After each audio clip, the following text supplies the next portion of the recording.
Bonjour les CM2, aujourd'hui en histoire, toujours sur le thème de la France, des guerres mondiales à l'Union européenne, nous attaquons notre quatrième séance, à savoir l'entre-deux-guerres de 1919 à 1939. Les consignes comme d'habitude, il s'agit d'étudier des documents, donc demandez-vous à chaque fois quel est le type de document et ce qu'il représente. Répondez aux questions à l'oral.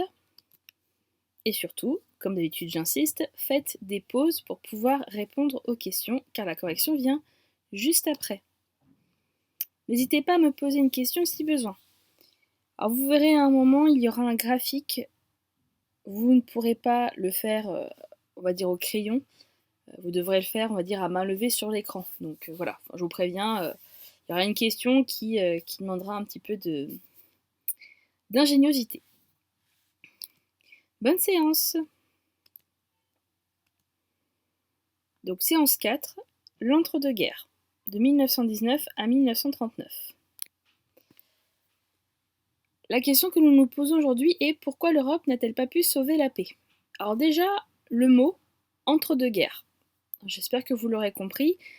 L'entre-deux-guerres, c'est la période qui se déroule entre la Première et la Deuxième Guerre mondiale. Donc de 1919, à partir du traité de Versailles, jusqu'à 1939, année du début de la Deuxième Guerre mondiale. On l'avait un petit peu évoqué à la fin de la dernière séance sur les conséquences et les traces de la Première Guerre mondiale. L'Europe, à la fin de la Première Guerre mondiale, ne veut plus de guerre. Donc la Grande Guerre, la Première Guerre mondiale, qui bien sûr n'est pas appelée Première Guerre mondiale au début parce qu'on ne saura pas qu'il y aura une deuxième, est appelée, donc est surnommée aussi la Der des Der, la dernière des dernières guerres. Donc l'Europe va essayer de maintenir une paix qui, vous le verrez, est impossible. Donc en l'espace de 20 ans, il y aura trop de raisons qui feront qu'on ne pourra pas échapper à une deuxième guerre mondiale.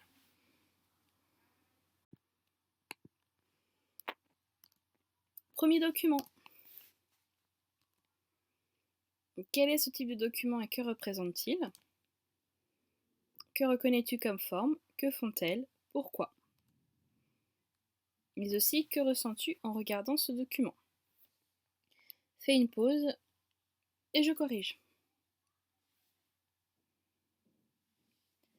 Alors, il s'agit d'un tableau de Pablo Picasso, donc le célèbre peintre espagnol, réalisé en 1937 sur Guernica.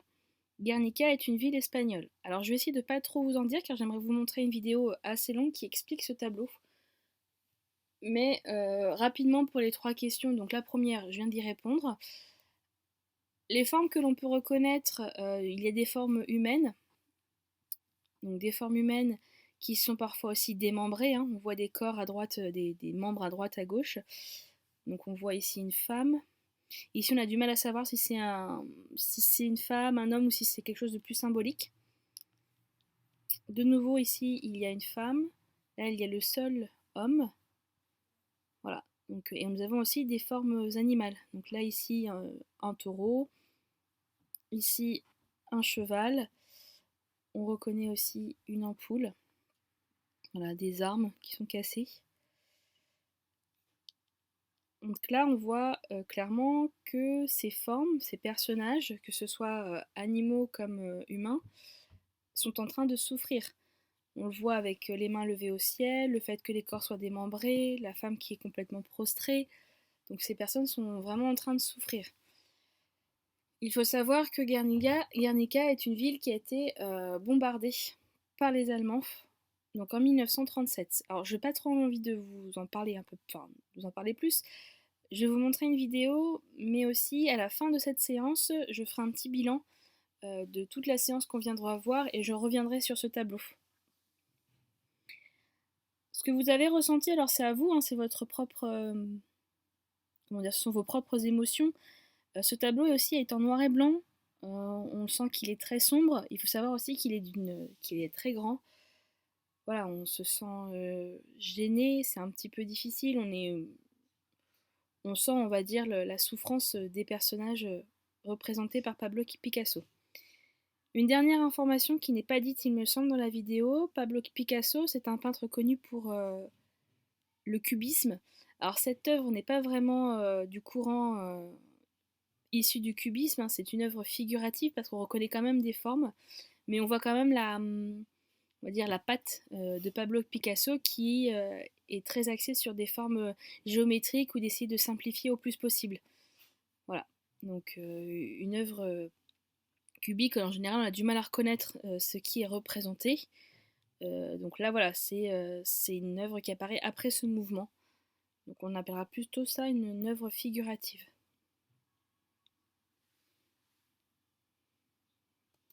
Donc la petite vidéo qui va vous expliquer un petit peu toute la mise en scène du tableau. Et je reviendrai aussi sur quelque chose après, qui n'est pas dit.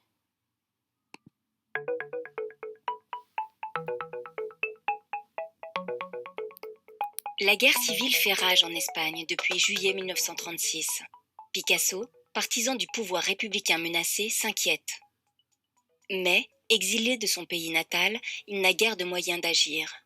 Ou plutôt, il va se servir du seul véritable moyen à sa mesure, l'art. En janvier 1937, la jeune République espagnole lui demande de réaliser une grande composition pour le pavillon d'Espagne, à l'occasion de l'exposition universelle qui doit bientôt ouvrir à Paris. C'est une commande d'une très grande importance, mais Picasso, justement, a toujours fui la contrainte du travail sur commande. On le rassure. Il sera libre du choix du sujet. Voici l'occasion exceptionnelle d'afficher haut et fort son soutien.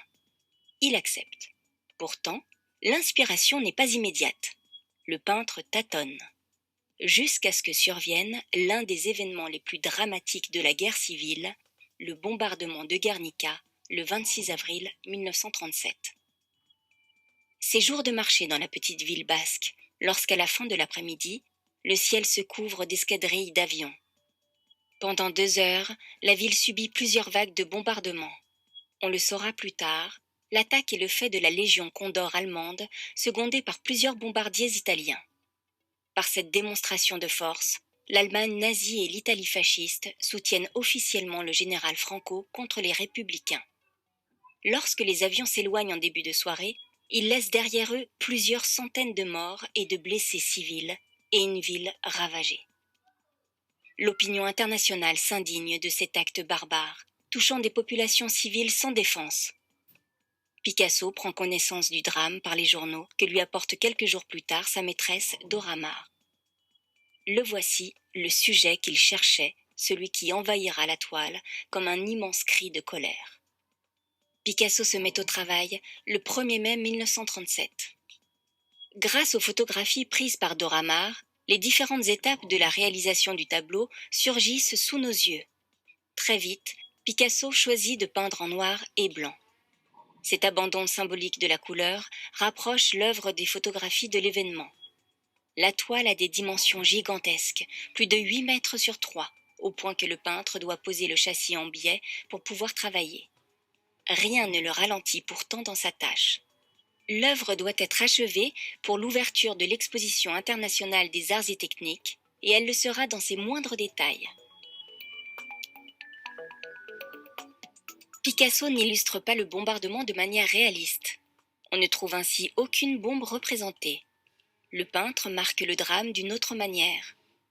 Une ampoule, entourée d'un halo lumineux aux éclats piquants, symbolise le feu venu du ciel.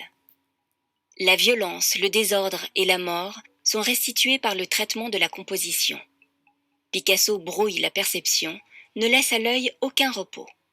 La toile fourmille d'éléments fragmentés par les aplats de noir, blanc et gris. Les corps sont déformés de manière expressive. Les tracés et les formes ne cessent de se superposer. Juste sous l'ampoule, la tête du cheval attire le regard. L'animal est éventré et transpercé par une flèche. Son hennissement de douleur matérialise l'incompréhension des victimes, animales et humaines, face à cet événement soudain, inexplicable et injustifiable. Son corps est recouvert de petits traits qui ressemblent de loin à des caractères de journaux, peut-être une allusion aux articles annonçant la nouvelle du bombardement. Picasso l'a presque entièrement dessinée au trait, ce qui la rend à peine visible. C'est un traitement symbolique. Au cours de cette journée dramatique, la paix s'est effacée devant la guerre. Fréquent dans l'œuvre de Picasso, grand amateur de corrida, l'animal se tient ici en retrait. Sans doute faut-il y voir l'incarnation de l'Espagne, mais selon le peintre, le taureau est avant tout un animal massacré, comme le cheval. Reste que, saisi d'une étrange immobilité, le taureau est le seul personnage à fixer le spectateur, comme s'il voulait le prendre à témoin, le forcer à regarder la catastrophe en face. La tête recourbée, une langue pointue sortant de la bouche et les yeux révulsés, cette mère éplorée tient son bébé mort. Elle interroge le ciel dans un geste impuissant de la main. C'est une figure de Madone, proche de certains portraits de Dora Maar, que Picasso surnommait « la femme qui pleure ». Hormis les animaux, tous les personnages du tableau sont féminins, ou presque. Un seul homme gît, démembré par les explosions. Près de la tête, son bras tient encore fermement un glaive brisé. Guernica s'était vidé de ses hommes, parti combattre aux côtés des républicains. Le glaive brisé symbolise peut-être la résistance héroïque, mais impuissante face à l'horreur. Cette femme au corps démesurément étiré semble exprimer l'accablement face à l'ampoule-bombe qu'elle fixe d'un regard hébété. La démarche lourde, le corps en partie dévêtu, elle ressemble à ces survivants abasourdis qui ont dû errer dans la ville en ruine après le bombardement. Une partie des armes testées sur Guernica étaient des bombes incendiaires. Cette femme, aux bras levés et aux cris désespérés, se jette de la fenêtre de sa maison en flammes. L'incendie est symbolisé par une crête de triangle sur le toit de l'édifice et les vêtements de la femme. Ce personnage est sans doute le plus mystérieux de la composition, si l'on admet, bien sûr, qu'il cache un symbole. S'agit-il de la communauté internationale indignée qui veut faire la lumière sur le drame, ou encore de la raison alarmée qui cherche à maintenir au cœur de l'horreur les lumières de l'esprit? Picasso nous livre peut-être un indice dans ses Minotauromachie. On y retrouve cette figure féminine, porteuse de lumière, qui y incarne l'innocence et la révélation. Picasso a donné à sa toile le nom de la ville Guernica. Elle est installée dans le pavillon espagnol le 25 mai 1937, mais elle suscite tout d'abord l'incompréhension, y compris chez les républicains espagnols. Il est même un temps question de l'enlever du pavillon. Cela n'empêchera pas le tableau d'être montré partout lors d'une grande tournée internationale. Jusqu'à New York en 1939, où Picasso l'offre en dépôt au musée d'art moderne. Le peintre a juré que Guernica ne rejoindrait pas l'Espagne tant que la démocratie n'y serait pas rétablie. Ce sera chose faite en 1981, date depuis laquelle le tableau est exposé à Madrid, au centre d'art Reine Sofia. Quant à Picasso, décédé en 1973, il n'aura pas eu la chance de voir de son vivant ce symbolique événement.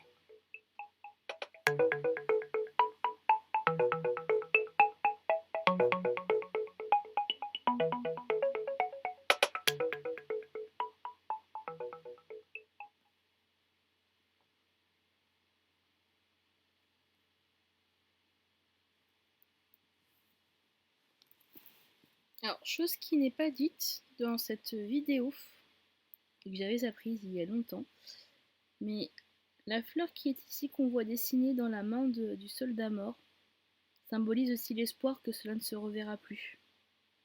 Voilà, je tenais à vous le dire. Document 2.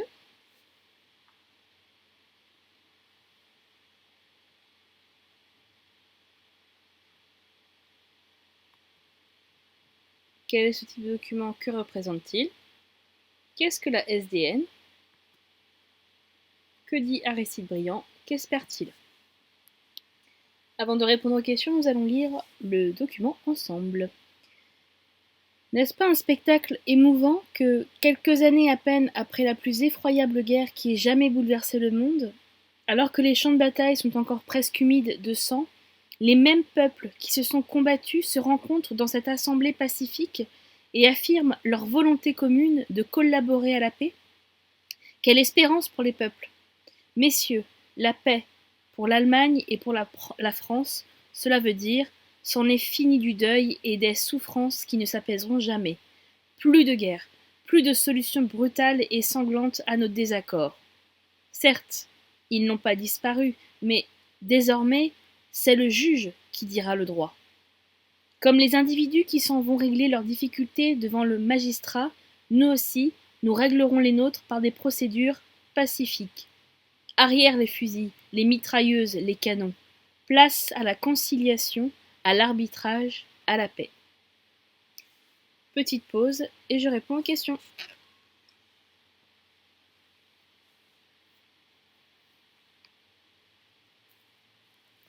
Donc, il s'agit d'un extrait du discours d'Aristide Briand, donc à l'époque qui est ministre français des Affaires étrangères.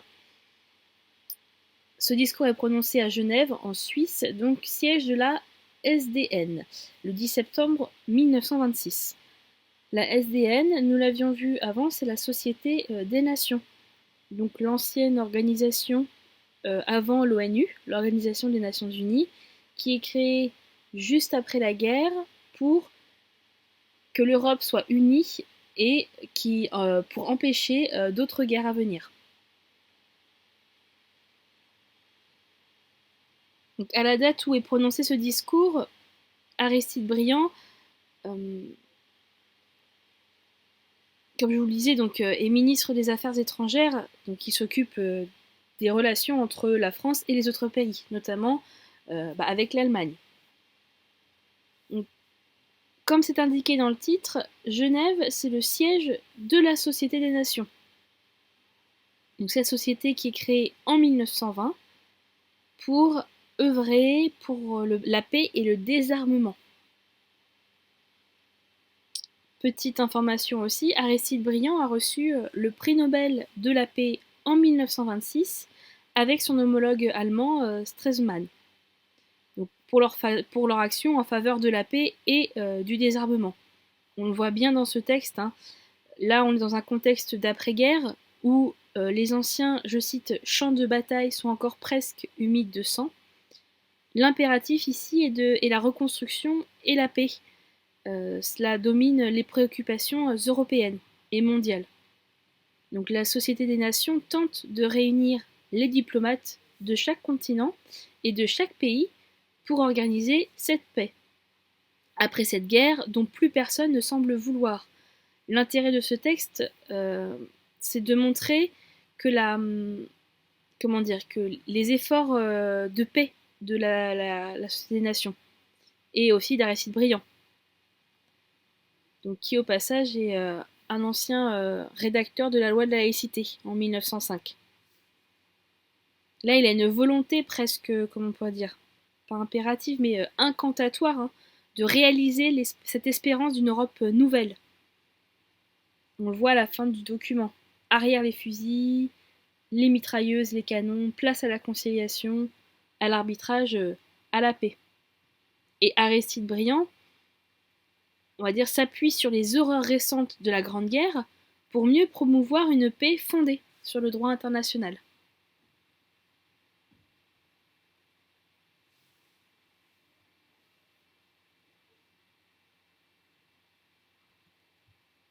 Document 3.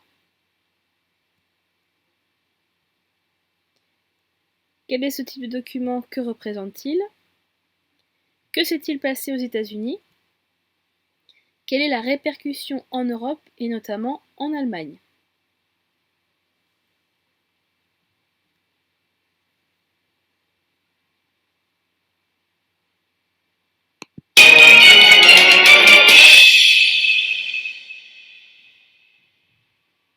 Aux États-Unis, c'est le triomphe de l'économie libérale.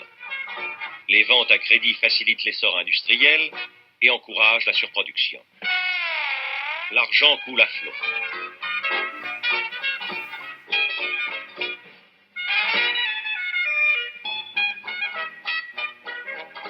La spéculation boursière ne connaît plus de frein. Mais le stock d'or des États-Unis diminue à la suite de prêts accordés à différents pays d'Europe et aussi à cause du redressement Poincaré. En une seule année, un demi-milliard de dollars est rentré des États-Unis en France. Pour réagir contre cet amoindrissement des réserves américaines, on décide d'augmenter le taux de l'escompte. Le 24 octobre 1929, la panique s'empare de la bourse de New York. C'est le jeudi noir. 13 millions d'actions sont vendues, les cours s'effondrent. Les débiteurs ne peuvent plus faire face à leurs échéances. Des banques suspendent leurs paiements. Les industriels mettent la clé sous la porte. Des millions d'Américains sont sans travail. En 1932, les États-Unis touchent le fond de la Grande Dépression. Il y a plus de 14 millions de chômeurs. Comme les États-Unis sont devenus la plus grande puissance économique du monde, leur effondrement financier atteint tous les autres pays. En Autriche et en Allemagne, de grandes banques font faillite. Partout, la surproduction naît de la réduction des achats, les prix baissent. Les industriels restreignent leurs activités. Le chômage se développe. Les fermetures d'entreprises se multiplient.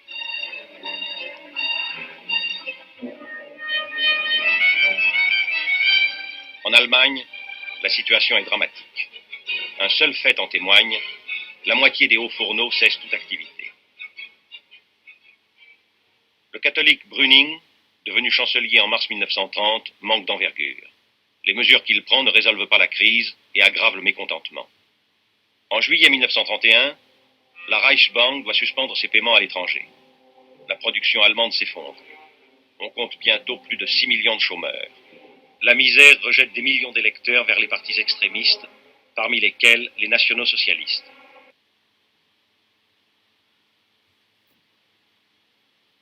Donc petite pause et je réponds aux questions.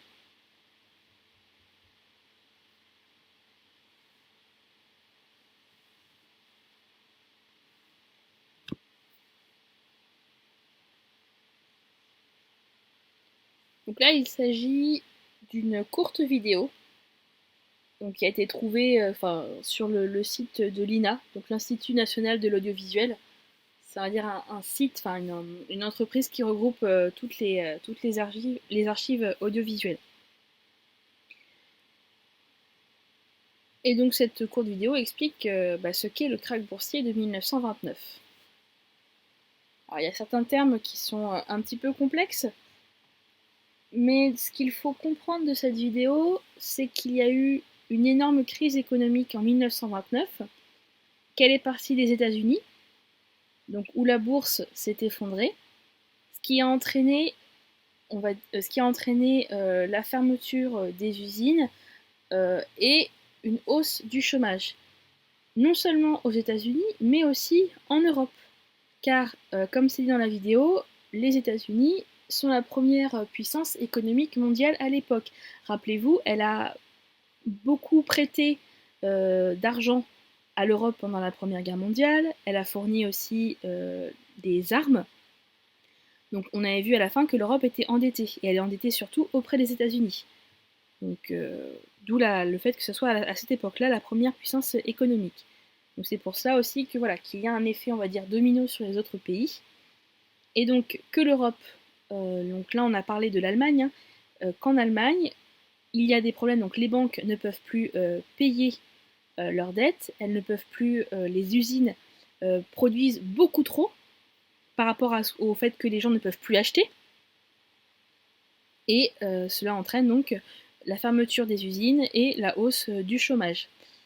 Et la grande conséquence donc finale en Allemagne, c'est le fait que les 6 millions de chômeurs allemands se tournent vers des partis d'extrême droite, des partis politiques d'extrême droite, notamment donc le national-socialisme, donc que l'on verra un petit peu plus tard, hein, mais là nous avons une photographie d'Hitler qui sera chef de ce parti dans les années 30.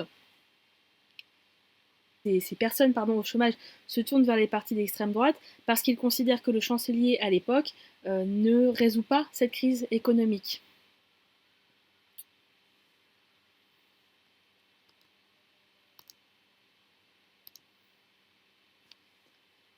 Document 4. Alors pour information, corrélation, les enfants, c'est le lien, un lien.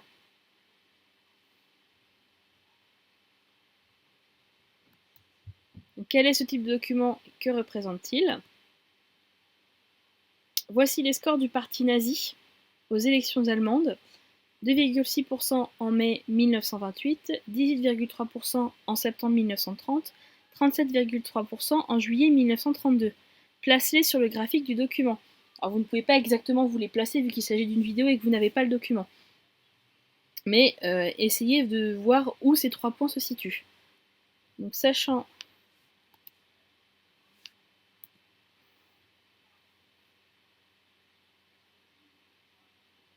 donc ici, nous avons seulement ce qui est dans ce graphique, hein, ce qui est représenté seulement pour le moment, c'est le nombre de chômeurs. Voilà. Donc à vous d'imaginer donc où on place ces 3 points. Donc, en mai 1928, en septembre 1930 et en juillet 1932, les scores du parti nazi. Donc ils n'apparaissent pas encore, hein, mais le pourcentage est ici. Donc essayez de voir et de faire le lien entre les deux.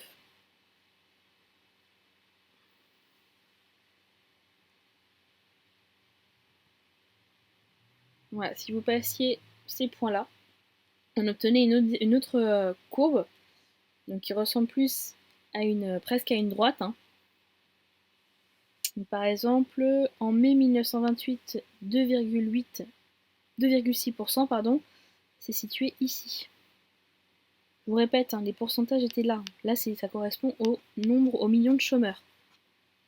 Donc on voit bien hein, les 6 millions de chômeurs qui sont atteints en 1932.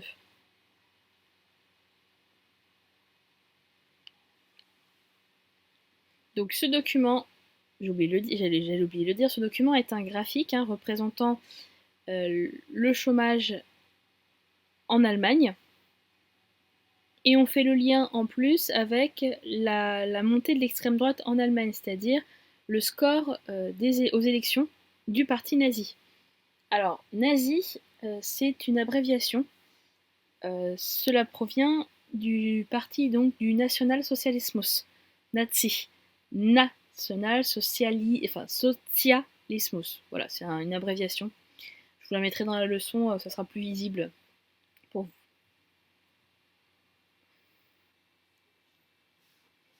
Dernière question par rapport à cette nouvelle droite. Hein. Que remarques-tu? Donc, on remarque qu'il y a un lien entre l'augmentation des chômeurs en Allemagne et le score des nazis aux élections allemandes. Plus il y a de chômage, plus le score aux élections du national-socialismus augmente. Donc c'est ce qu'on disait dans la vidéo, hein, les chômeurs se tournent vers les partis d'extrême droite.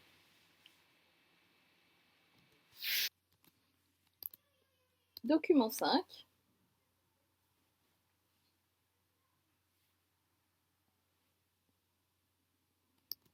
Quels sont ces types de documents et que représentent-ils?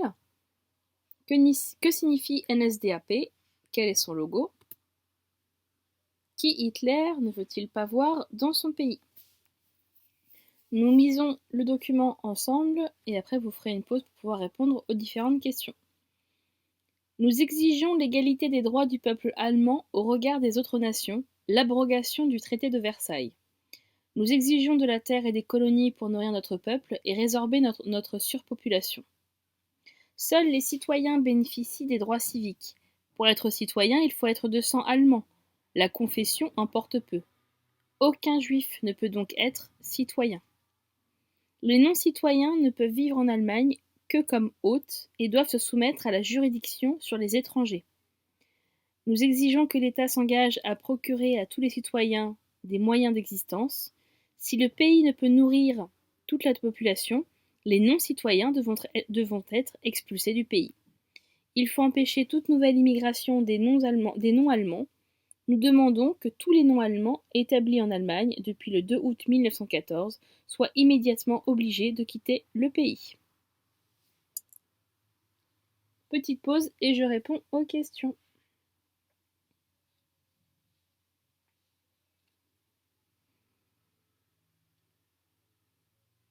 Donc, il s'agit d'un extrait du programme nazi en 1920 que rédige Hitler, donc qui appartient au parti nazi et deviendra chef du parti nazi en 1921.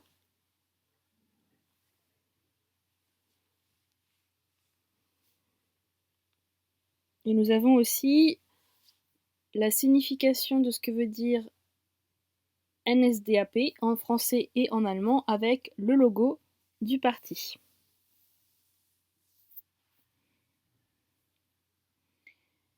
Alors, comme vous pouvez le lire, NSDAP, donc c'est un acronyme avec les lettres du parti en allemand, donc Nationalsozialistische Deutsche Arbeiterpartei. Donc N pour national, S pour sozialistische, D pour Deutsche, allemand, Arbeiter qui signifie travailleur, et P pour Partei, le parti, donc le Parti national-socialiste des travailleurs allemands. Donc ce que je vous disais tout à l'heure, qui est plus connu sous le nom du parti nazi. D'accord? Nazi pour Nationalsozialistische. Socialiste, ici, nazi. Le logo, alors, représente un aigle impérial, souvent le symbole de l'Empire, qui tient une couronne dans laquelle il y a une croix gammée. Donc, petite précision, ce n'est pas les Allemands qui ont inventé ce symbole. Ils ont repris le symbole de la croix gammée, mais qui existait des millénaires avant nous, et qui était utilisé dans différentes populations. Ça a été retrouvé sur de nombreux continents. Hitler ne pense dans son discours, dans son programme qu'aux Allemands, et il rejette les étrangers et les juifs.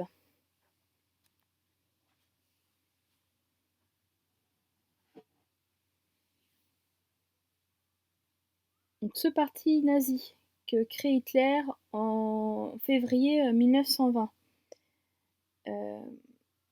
est créé donc après la guerre, après la défaite et le traité de Versailles, qui sont vécus par les Allemands comme une humiliation. Je vous le disais à la séance précédente, le traité de Versailles est vu comme un diktat. Donc là, dans le programme du parti nazi, il y a une volonté de pureté raciale, de pureté de la race pour l'Allemagne. Donc qu'Hitler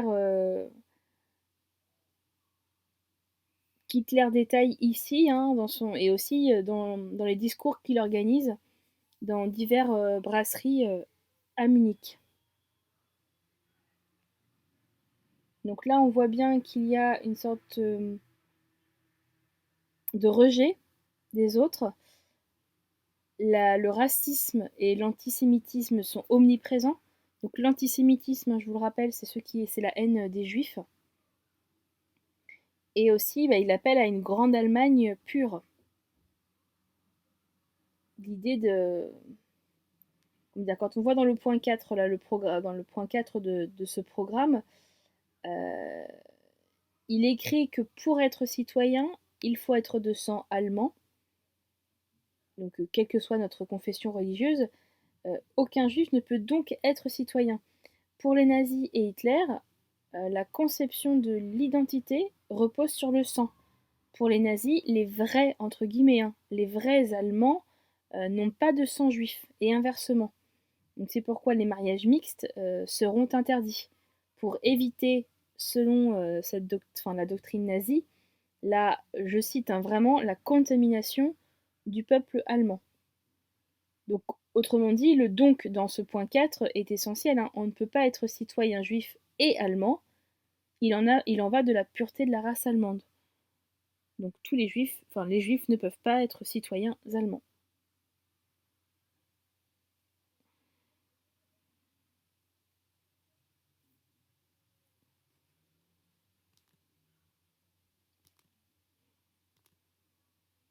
Document 6.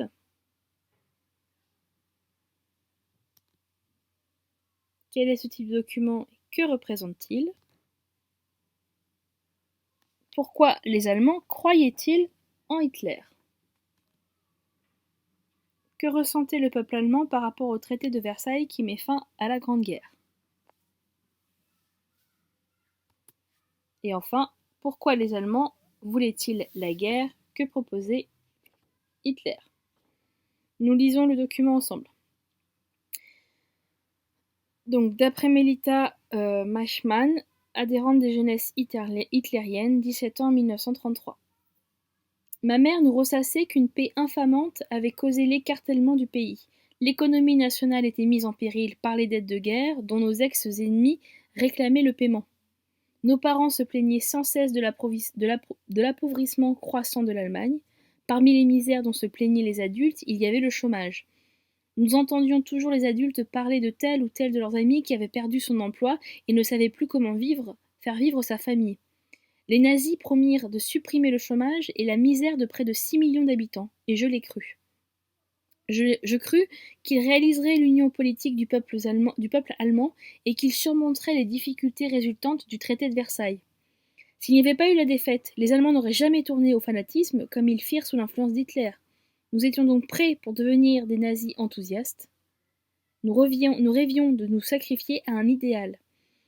J'imaginais que cela ferait de ce monde un paradis où toutes les classes vivraient ensemble, comme les membres d'une même famille.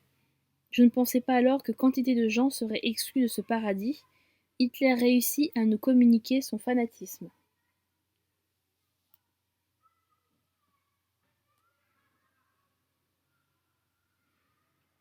Donc, il s'agit ici d'un témoignage d'une fille qui, alors, à l'époque, en 1933, donc moment où Hitler devient le chancelier allemand, donc, et le plus haut, comment dire, le plus haut, celui qui gouverne l'Allemagne, hein, le chancelier en Allemagne, on n'a pas de président, enfin, on a le chancelier, on a un chancelier. Donc, elle a 17 ans à cette époque-là, elle fait partie des jeunesses hitlériennes, donc c'est-à-dire les jeunesses hitlériennes, c'est les jeunes enfants allemands qui sont enrôlés dans l'esprit du parti nazi.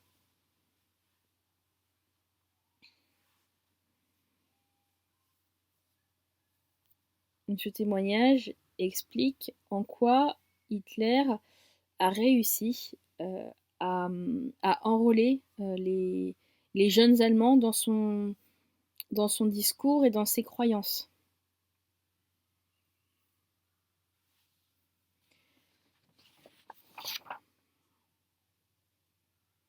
Donc, pour répondre aux questions, les Allemands croient en Hitler parce qu'ils sont désespérés par la crise, ça on l'a vu tout à l'heure, et ils ne croient plus dans les autres partis. D'où la nécessité pour eux de se réfugier dans les partis d'extrême droite comme le NSDAP.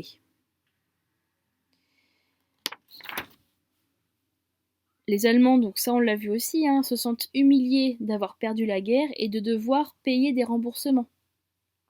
D'accord, par rapport aux dégâts qui ont été commis pendant la Grande Guerre. Je vous rappelle un mot qui reviendra souvent, c'est ils voient le traité de Versailles en 1919 comme un diktat. Et enfin, les Allemands veulent la guerre pour avoir une revanche. Donc, tout l'objectif d'Hitler ici va être de présenter le parti nazi comme la seule solution pour résoudre la crise, pour résoudre le problème de chômage et l'humiliation liée à la défaite face aux Alliés en 1918. Pour lui, si l'Allemagne a perdu la guerre, c'est à cause des Juifs et des socialistes allemands. Donc voilà, ce sont les deux coupables dénoncés par Hitler. Si l'Allemagne aussi s'est vue imposer le diktat du traité de Versailles, et notamment le paiement des remboursements des dégâts de guerre sur le sol français, c'est encore à cause de la juiverie internationale. C'est très précisément ce dont témoigne le texte de Melita Mashman, qui décrit sa jeunesse nazie 20 ans après la Seconde Guerre mondiale. Donc c'est après, c'est vrai qu'elle le témoignage a lieu en 1963, je ne l'ai pas précisé. Donc dans un climat de crise sociale qui est propre à porter tous les extrémistes, tous les extrémismes. Donc le désarroi atteint toute la société et les volontés de revanche s'expriment largement. On ressent un petit peu en lisant le texte que l'auteur, donc Melita, elle exprime elle exprime des remords, que elle essaie d'expliquer pourquoi ça a eu lieu, pourquoi elle a cru à cela, mais on sent quand même des remords d'avoir adhéré à ce que Hitler disait à l'époque.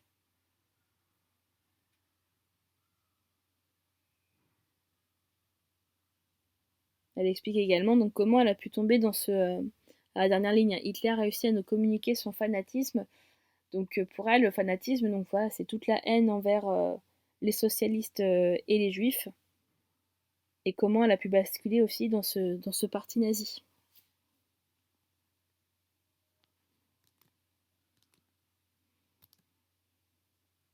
Donc, document 7.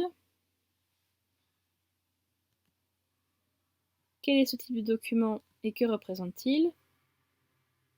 Quelles dépenses sont beaucoup augmentées dans la colonne 2? Et comment l'expliques-tu? Petite pause, j'y réponds. Donc il s'agit ici d'un histogramme, d'un graphique, qui représente les diverses dépenses du gouvernement allemand. Donc à différents moments, au temps de la République de Weimar et au temps d'Hitler. Donc ici, les marques, les Reichsmark, c'était la monnaie allemande à l'époque. Donc on constate que les dépenses liées à l'armement ont considérablement augmenté sous Hitler. Donc tout simplement parce que les Allemands, enfin en tout cas l'Allemagne nazie, sous Hitler, se prépare à la guerre, se prépare à une revanche. Je vous rappelle que dans le traité de Versailles, il y avait quand même des conditions de la part des Allemands à respecter au niveau de l'armement. Ils devaient avoir une armée assez faible en nombre, ils ne devaient plus s'armer autant, donc là, il y a une... comment dire? Ils décident de transgresser le traité de Versailles et de se préparer à la guerre.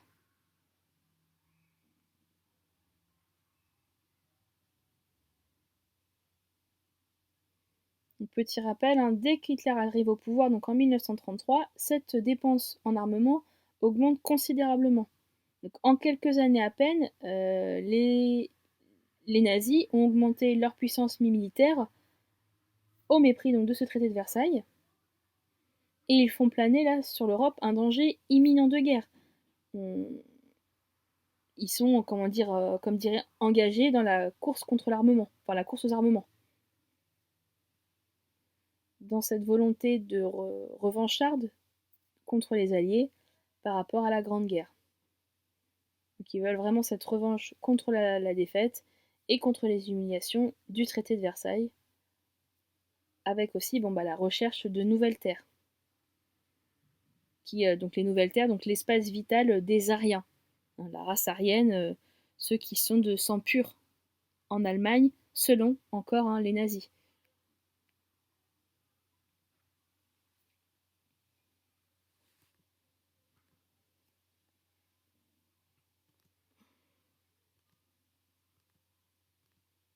Document 8 et dernier document.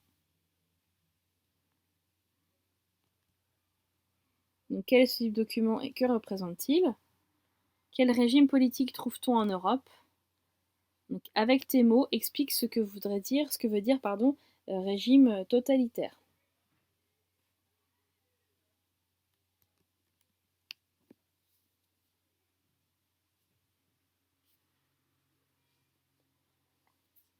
Donc, il s'agit ici d'une carte de l'Europe de l'entre-deux-guerres, donc entre 1919 et 1939.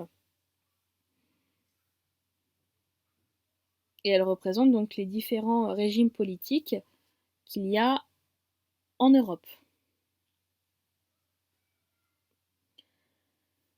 Donc on les voit ici, les régimes politiques, donc il y a des régimes démocratiques en vert, les régimes autoritaires qui sont en jaune,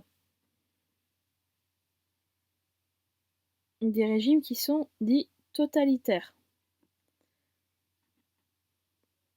En régime totalitaire, avec donc Hitler en Allemagne, le nazisme, le fascisme en Italie avec Mussolini, donc en 1922, et le stalinisme en 1924.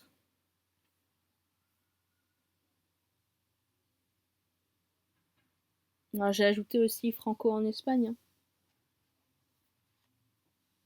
avec ce qu'on a vu sur Guernica. Donc, on l'entend en régime totalitaire, on l'entend total. Donc un régime totalitaire, c'est un régime où une seule et unique personne a tous les pouvoirs et contrôle le pays. Donc avec l'exemple de Mussolini, Hitler et Staline.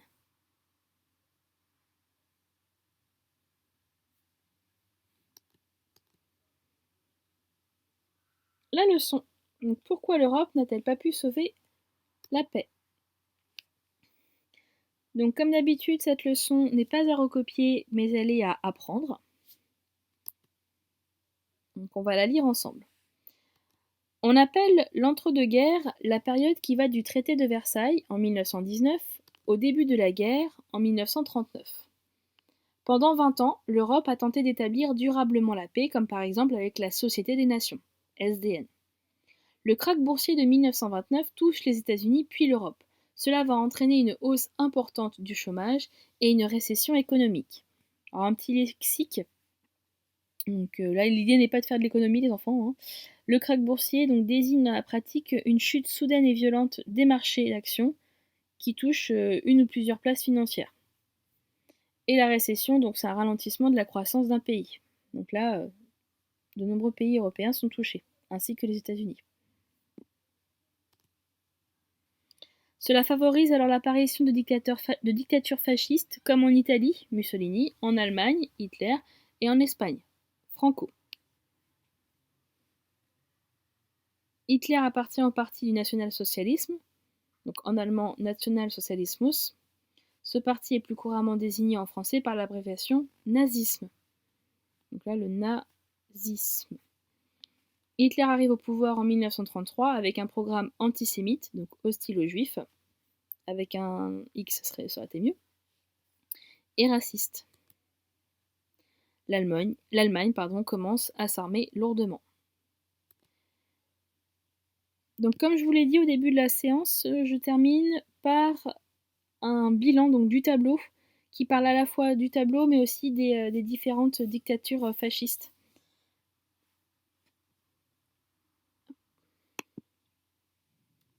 Le tableau que nous observons est considéré aujourd'hui comme un symbole des années de l'entre-deux-guerres.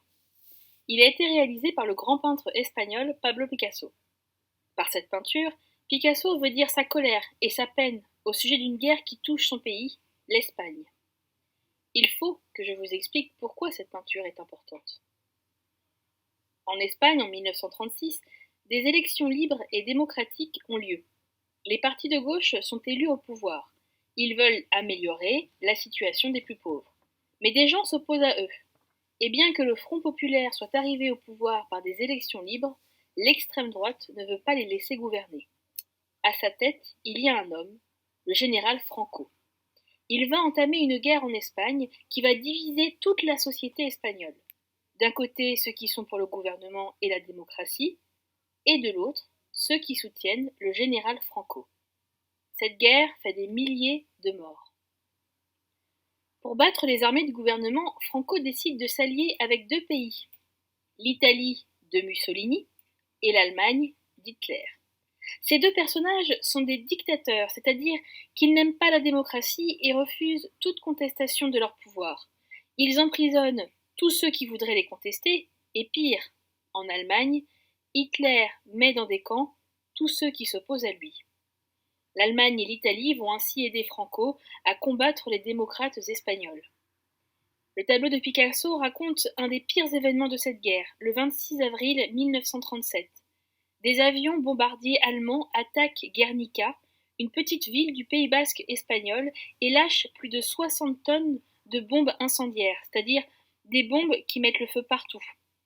C'est un raid de terreur pour effrayer la population, car cette ville ne contient aucune armée, aucun personnage important du gouvernement espagnol.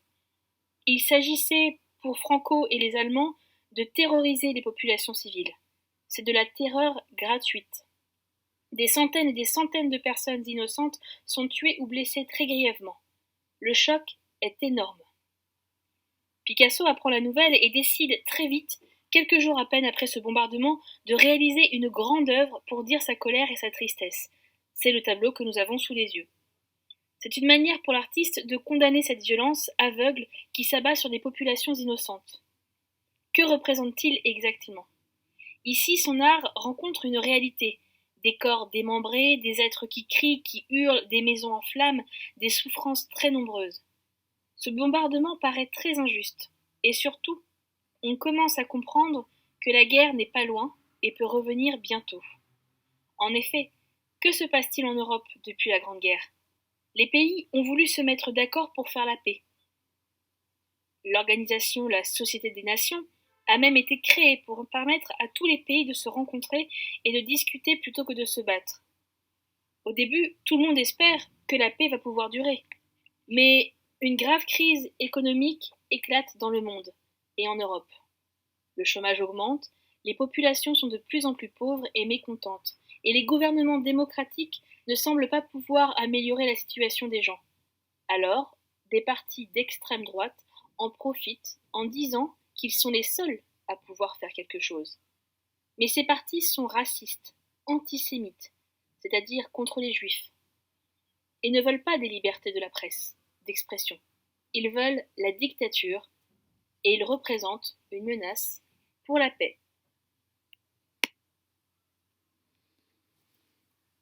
Donc c'est la fin de cette 4e séance sur l'entre-deux-guerres. Comme d'habitude, si vous avez une question, n'hésitez pas à m'envoyer un petit message. Et n'oubliez pas d'apprendre votre leçon. Bonne fin de journée les CM2.